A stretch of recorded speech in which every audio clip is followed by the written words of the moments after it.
사랑이라는 단어는 아가페라는 단어가 따로 있습니다.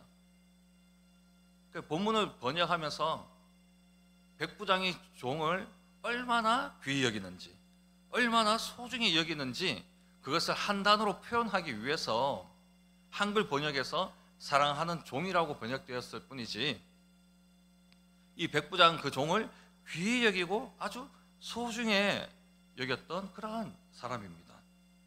이랬던 이 종이 불현듯 병에 걸려서 죽게 된 것이죠. 그러니 이 백부장은 자신의 집에 부리고 있던 이 종을 그 당시의 인식처럼 필요가 없어지면 버려버리는 그러한 존재로 여겼던 것이 아니라 병들어 이 죽게 된 종을 어떻게든 살려야만 하는 귀중한 존재, 이 소중한 존재로 여겼던 아주 인격적인 그러한 사람이었음을 우리는 알 수 있습니다. 그래서 3절을 보시면 그는 예수님의 소문을 듣자 유대인의 장로 몇 사람을 예수님께 긴급히 보내게 됩니다. 자신의 병든 종을 구해달라는 거죠. 치유해달라는 것입니다. 그가 직접 왜 예수님을 만나지 않았을까요? 그것은 아마 그 당시에 유대 랍비들은 이방인들을 절대로 만나서는 안 됩니다. 그들의 집에 들어가거나 혹은 그들과 겸하는 것이 금기시 되어 있기 때문에 백부장은 아마도 이 랍비라고 칭함받는 이 예수님을 바로 만나지 않고 당시 자기가 친했던 유대 장로 몇몇을 보냈던 것이죠. 그리고 4절에 유대인 장로들은 예수님을 만나게 됩니다. 간절히 그의 청을 간구합니다. 그의 간청을 듣고 행하는 것이 합당하다라고 예수님께 말할 만큼 강력하게 그의 청을 간구하고 있는 것이죠. 그가 예수님께 합당한 이유가 무엇입니까? 5절을 보십시오. 5절에 그가 우리 민족을 사랑했다라고 합니다. 또한 우리를 위하여 회당을 지었다라고 예수님께 합당한 이유를 설명합니다. 여기서도 사랑이라는 단어가 나오죠. 사랑하는 종과 다르게 여기서 우리의 민족을 사랑했다, 우리를 사랑했다라는 이 사랑은 바로 엔티모스가 아니라 아가페라는 단어가 쓰였습니다. 그러니 그가 유대인을 진정으로 사랑한 것이죠. 즉 어머니가 자식을 돌보듯이 이 백부장은 이방인이었던 유대인들을 자신의 동족 또는 자신의 가족처럼 여러 모습으로 섬기며 돌보았음을 알 수 있는 겁니다. 여러분, 우리는 어떻습니까? 유대 장로들은 이 백부장이 예수님께 합당한 존재다, 그리고 그 죽을 병에 걸린 종을 치유해 줄 만한 합당한 삶을 살았다라고 이야기하고 있습니다. 우리는 예수님께 합당합니까? 합당한 삶을 살고 있습니까? 우리가 예수님께 많이 기도하지 않습니까? 오늘도 기도 시간이 있습니다. 그럼 그 기도 가운데 우리가 먼저 예수님께 합당한 존재인지, 예수님 앞에 합당하게 우리가 청할 수 있는, 간청할 수 있는 일주일의 삶을 우리가 살고 있는지 우리는 돌아보아야만 합니다. 과거에 외적인 할례를 내세우던 로마 교인들이 있었습니다. 그리고 세례만 받으면 다 이룬 것처럼 행동한 잘못된 초대교회 성도들도 많이 있었습니다. 그래서 할례라는 외적인 이름, 세례라는 외적인 이름만 가지고 살아가던 그들에게 하나님은 바울을 통해서 마음의 할례를 받아라, 마음의 세례를 받아라라고 그렇게 명령하셨습니다. 즉, 이 백부장은 표면적인 그러한 백부장이 아니라, 그러한 믿음이 아니라 이면적인 믿음, 그리고 성령의 열매로 나타나야 하는 그러한 사랑의 실천을 외적인 것뿐만 아니라 이면적으로 마음의 할례를 받듯이 그는 지극히 하나님의 사랑을 실천했던 사람입니다. 이 백부장이 누굽니까? 유대인입니까? 아닙니다. 할례를 받았습니까? 받지 않았습니다. 그렇다고 하여 예수님께 세례를 받아서 거듭났습니까? 그렇지도 않아요. 그럼에도 불구하고 자기 자신이 위치한 그 자리에서 최선을 다해서 사랑을 실천했던 못했던 사람이란 겁니다. 당시 많은 유대인들이 율법에 얽매인 탓에 진정한 사랑을 실천하지 못했습니다. 그럴 때 이 백부장은 비록 이방인에 불과했지만 사랑의 실천을 통해서 하나님께 이만한 믿음이라고 극찬을 받았던 겁니다. 여러분, 그렇습니다. 우리가 세례를 받고 또 성도가 되어 정말 이웃을 향해서 하나님의 사랑을 실천해야 되죠. 그런데도 우리는 그 사랑의 실천이 쉽지는 않습니다. 그럼에도 불구하고 교회 다니지도 않고 또 그리고 예수님을 모르는 자들 중에서도 많은 사람들이 더 숭고한 그 사랑의 실천을 하는 것을 우리는 이곳저곳에서 보게 됩니다. 그렇습니다. 우리의 믿음이 진정 복음에 기초한 믿음이라면, 우리가 복음을 진정으로 믿고 있다라면 우리는 반드시 사랑이라는, 사랑의 실천이라는 이 성령의 열매를 맺으며 살아가야 한다는 사실을 꼭 기억했으면 좋겠습니다. 다시 본문으로 돌아와서 6절을 보십시오. 예수님은 장로들의 간청 내용이 사실인 것을 모두 아셨을 겁니다. 예수님은 다 아시니까요. 그들과 함께 그래서 백부장의 집으로 걸어가고 있는 중이었습니다. 그런데 백부장은 갑자기 자기의 친구들을 예수님께 보냅니다. 자신의 집으로 돌아오시지 않기를 간청하고 있는 것이지요. 그 이유가 무엇입니까? 6절에 기록되어 있죠. 자신의 집에 들어오심을 감당할 수 없다라고 말합니다. 7절에 자기가 예수님께 나아가기도 감당할 수 없다라는 이유였습니다. 즉 예수님이 우리 집에 들어오는 것도 내가 감당하지 못하고 내가 예수님을 만나러 가는 것도 감당이 안 됩니다. 감당할 수 없는 일입니다. 있을 수 없는 일입니다. 할 수 없는 일입니다 라고 이야기하는 거죠. 그래서 이것을 더 잘 표현하기 위해 8절에 기록하고 있죠. 8절에 자신 또 군인으로서 윗사람이 있다라고 말하고 자기 아래에도 병사가 있어서 자기가 가라 하면 가고 자기가 오라 하면 오고 본인도 윗사람이 가라 하면 가고 오라 하면 오는 존재라고 그렇게 말하고 있습니다.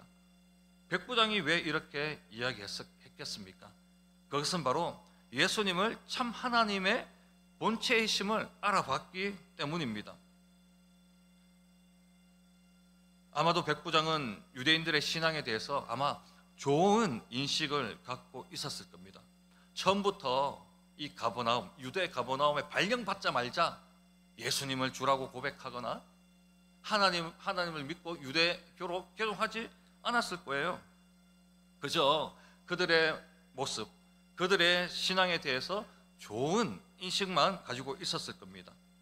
그래서 그 믿음에 흠모하는 마음 가질 수 있겠죠, 충분히. 그러는 중에 어떠한 일이 생깁니까? 예수님이 사역을 하시지 않습니까? 예수님의 공생애가 시작되지 않습니까? 그래서 나사렛에서부터 시작되어서 가버나움에 이르기까지 수많은 하나님의 이 나라의 이 복음이, 천국 복음이 예수님의 입술로 통하여서 전해졌습니다. 그리고 예수님의 신적 이 능력이 기적을 통하여서, 표적을 통하여서 나타났습니다. 아마 이때부터 이 백부장은 조금씩 복음을 받아들였지 않았을까, 학자들은 그렇게 생각하고 있거든요. 그렇습니다. 이렇게 하나 둘 듣는 예수님의 이 복음은 결국엔 우리에게 중요한 믿음의, 그리고 중요한 구원의 능력이 되는 것을 우리는 볼 수 있습니다. 그러던 중에, 예수님의 사역이 시작되던 중에 마치 가버나움에서 예수님께서 베푸신 이 신적 능력이나 이 복음을 자세히 듣고, 그러한 가운데 오늘 배경 속에서, 오늘 본문의 이야기 속에서 짧은 시간이지만 예수님을 자신의 구주로 받아들이게 된 것이죠. 왜냐하면 6절을 보십시오. 그가 예수님을 랍비라 하지 않습니다. 많은 사람이 예수님을 랍비라 했습니다. 선생이라 했습니다. 그런데 예수님을 주라고 고백하는 자들은 누굽니까? 바로 예수님을 믿는 자, 예수님을 믿고 그의 제자가 되는 자만이 예수님을 쿠리오스, 주라고, 주인이라고 고백할 수 있었습니다. 왜냐하면 유대시대 때 예수님을 주라고 고백했다라가는 자기 엄마한테, 아빠한테, 이웃에게, 장로들에게 큰일 나기 때문입니다. 엄청난 화를 당할 수 있고 자기 집에서도 쫓겨날 수 있는 그러한 단어가 바로 예수님을 향한 주인, 주라는 말이기 때문에 섣불리 이 주라는 말은 사용할 수 없는 시대였습니다. 그럼에도 불구하고 이는 누구입니까? 누구를 주로 모시는 자입니까? 바로 로마 황제를 주로 모시고 있는 사람입니다. 로마 황제를 쿠리오스로 모시고 있는 사람입니다.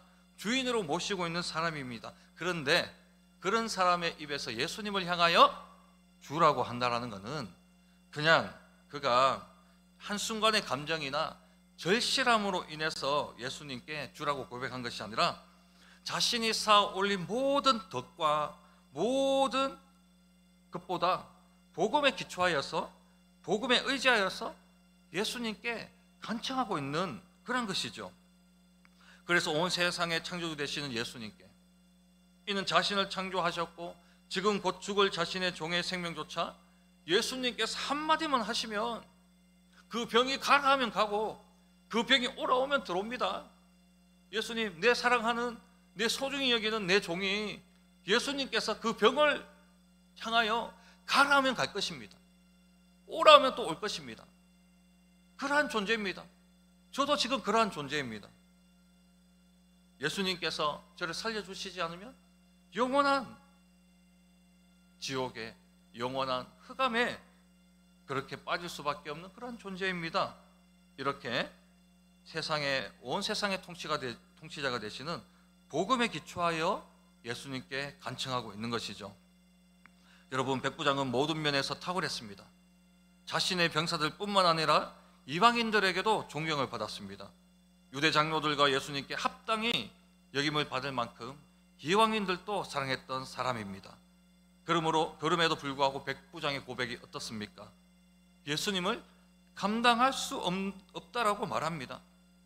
예수님을 만나는 것조차 감당할 수 없다라고 고백합니다.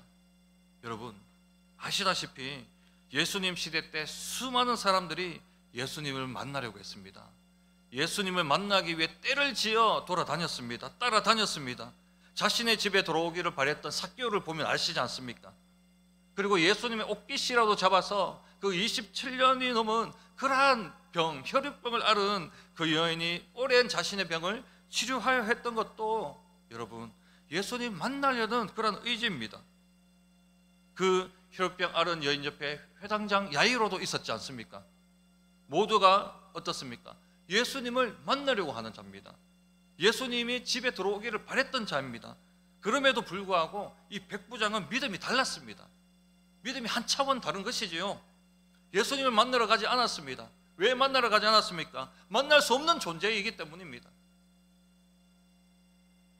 나는 예수님을 만날 수 없습니다. 나는 죄인입니다. 예수님은 창조주이시고 나는 피조물입니다. 저는 로마 황제를 섬겼습니다. 예수님을 섬기지 못했습니다. 과거 내가 이렇게 사람들에게 덕망을 높이 여김을 받고 또 덕을 올렸어도 나의 이 모든 과거의 삶은 아무것도 아닙니다. 저의 위치로서는 절대 예수님을 만날 수 없습니다라는, 감당할 수 없다라는 그 고백, 한 차원 다른 이 믿음의 고백을 드린 것이지요. 그렇기 때문에 예수님께서 이스라엘 안에서, 유대 안에서 이만한 믿음이 없다고 하는 겁니다. 모든 사람들이 예수님을 만나려고 하고 예수님을 집에 모시려고 할 때 이 백부장만큼은 만날 수도, 집에 오실 수도 없습니다라는, 자신을 낮추고 바닥까지 낮추면서 자신의 지위나 평판을 내세우지 않고 예수님 앞에서는 죽을 수밖에 없는 죄인인 것을 알고 고백하고 간청했던 것, 바로 복음의 기초에서 간청한 그러한 믿음인 것입니다. 9절에 예수님은 백부장이 전한 친구의 말을 듣습니다. 백부장의 말을 듣지도 않았습니다. 백부장의 친구의 말을 들었습니다. 그럼에도 불구하고 이만한 믿음은 만나보지 못하였다라고 예수님은 백부장의 그 믿음을 정확하게 아시고 그 믿음을 칭찬하였습니다. 그리고 10절에 백부장의 이 믿음은 이 간청을 들으시는 그 예수님께 그가 사랑하는 이 종을 죽을 병에서 고쳐주시는 그 은혜를 입게 되었습니다. 여러분, 때때로 우리는 복음의 위대함을 잃어버릴 때가 많습니다. 우리의 공로를 더 앞세울 때가 많이 있습니다. 우리의 직분을 더 앞세울 때가 있습니다. 내가 교회에서 얼마나 중요한 직분에 있고 직책을 맡고 있는지, 내가 얼마나 교회에서 많이 봉사했는지, 내가 교회에 얼마나 많은 헌금을 드리고 있는지, 내가 이 성도들 중에서도 내가 얼마나 좀 잘 살고 있는지, 부끄러움 없이 잘 살고 있는지, 그런 것에 집중하다가 복음의 핵심을 놓치는 경우가 있지 않습니까? 교회에서 오래 중요한 직책을 맡고 오랫동안 봉사하는 건 너무나 감사한 일입니다. 우리 후배, 우리 성도들이 그 선배의 그러한 봉사의 정신, 교회를 섬기는 그 노고를 분명히 우리가 배우고 우리 또한 믿음의 후배 또한 실천해야 되는 게 맞습니다. 그러나 복음에 기초하지 않고 복음의 위대함을 버리고 자신의 위치와 직책과 의의나 공로를 내세울 때가 간혹 있다라는 말입니다. 이방인으로서 지휘관의 모든 면모를 갖추었던 백부장, 자신의 종까지도 귀히 여기고 사랑했던 백부장, 다른 사람들은 종을 쓰다 버리는데 이 백부장은 그 종을 귀히 여기고 소중히 여겼습니다. 또한 이방인들이 누굽니까? 속국의 사람들입니다. 파견 나왔지 않습니까? 가버나움에서 얼마 동안 백부장으로 있다가 로마로 돌아가면 그만입니다. 가버나움에서 영원히 살 것도 아니잖아요. 그러한 유대인들을 어떻게 했습니까? 자식같이 사랑했습니다. 자식같이 보살피며 아꼈습니다. 세상적으로는 완벽한 삶을 산 사람이 바로 오늘 이 본문의 백부장입니다. 그런데 이 백부장이 어떻게 이야기한다고요? 예수님, 저는 예수님을 감당할 수 없습니다. 저는 예수님을 만날 수 없습니다. 예수님은 저희 집에 들어오심을 저는 감당할 수가 없습니다. 여러분, 이러한 겸손 우리에게 있어야 되지 않겠습니까? 우리의 믿음은 그러면 어떠해야 되겠습니까? 우리가 행해야 될 사랑의 실천은 어떠합니까? 바로 복음에 기초한 믿음입니다. 복음에 기초한 사랑입니다. 우리 자신을 바로 알고 말씀에 따라 우리의 모든 행실을 바로잡아 다시 말씀으로 복음으로 돌아가서 이 복음이 우리의 실제가 되는 그러한 삶을 살아야 한다는 겁니다. 오늘 이 수요 예배 시간 가운데 이러한 은혜 있길 소망합니다. 이 백부장의 믿음처럼 이웃에게 그 사랑을 실천할 수 있는 이 믿음, 자신의 세상적인 위치, 직분, 공로가 아니라 오직 복음에 기초하여서 하나님을 아는 정확한 지식으로 예배하고 기도할 수 있는, 그래서 우리의 이 간구가 하나님 앞에 칭찬받고 우리의 삶이 주님 앞에 칭찬받아, 우리의 믿음이 주님 앞에 칭찬받아 우리가 담대하게 예수님의 그 보좌 앞으로 나갈 수 있는 그 복음에 기초한 믿음 다 가질 수 있기를 간절히 바랍니다. 기도하겠습니다. 온 세상의 창조주이시며 모든 만물의 주관자 되시는 하나님 아버지, 오늘 본문의 말씀을 통해 우리가 복음 앞에서 자랑할 것이 하나도 없음을 깨닫습니다. 십자가 앞에서 우리의 영광이나 우리의 공로를 자랑하고 내세웠다면 주여 용서하여 주옵소서. 복음에 기초한 백부장의 겸손한 믿음이 우리의 믿음 되게 하사 이 땅에서 이만한 믿음이 없다라고 일컬음 받는 우리들 되게 하여 주옵소서. 예수님의 이름으로 기도합니다. 아멘.